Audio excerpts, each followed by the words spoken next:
biyuhu waa mid ka mid ah baahiyaha aasaasiga ah ee noloshu sinaba aan uga maarmin amin kasta taasi oo noloshu idil ahaanteeda ay ku tiirsan tahay sidoo kale biyaha ayaa ah mid ka mid ah ilaha ugu muhiimsan ee kobaca iyo isbedelada togan ee aadmigu ku tallaabsado taasi oo looga cabir qaato xadaarada iyo camirnaanta deegaan bulsho ay ku nooshahay haddaba magaalada Burco waxay ka mid tahay magaalooyinka Alle subxaanahu wa ta'ala ku manaystay nimcada biyaha taasi oo ay caan ku tahay TV-ga bulsho oo u kurgalaya xaaladda biyaha Burco ayaa xog waran la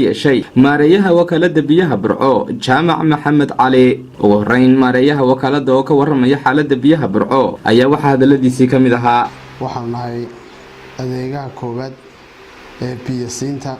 ee magaalada Burco waxaanu nagu xidhan oo magaalada aan biyaha gaarsiinay dadka adu kala badh magaalada biyaha supply-guna connections-kuna ilaa dhowr iyo 10,000 kor buu dhaafay waxaanu intaasoo meeheradood intaasoo xaafadood intaasoo dhan magaalada Burco alxamdulillah in general adoo magaalada waxay ceelashidu waxay ka kooban yihiin waa ceelasha noo shaqeeya waa dhowr iyo 13 ceel adoo 16 ceel buu kaadu leedahay 13 baa imka shaqeeya 13 ka ceel xaaladda imka magaalada lagu jiro ku filan laakiinse magaalada dadkeedina soo kordhayaan qoxoontigii ama dadka barakacayaashana ku soo badanayaan mustaqbalka oo u baahan tahay in ceelal ama biyo saayida laakiin xaaladda imka lagu jiro way kaabtaa magaalada dhan ku filan biyaha soo saarno ee magaalada meel biyo laan maanta laga cabanaya ma jirto magaalada Burco waxay ka mid tahay magaalooyinka ugu biyaha fiican leh insha Allah waxaanu sii jecelnahay inaan intaan ka sii badino sii dadaalno dadkuna dhammaan magaalada Burco dhan insha Allah biyo ku filan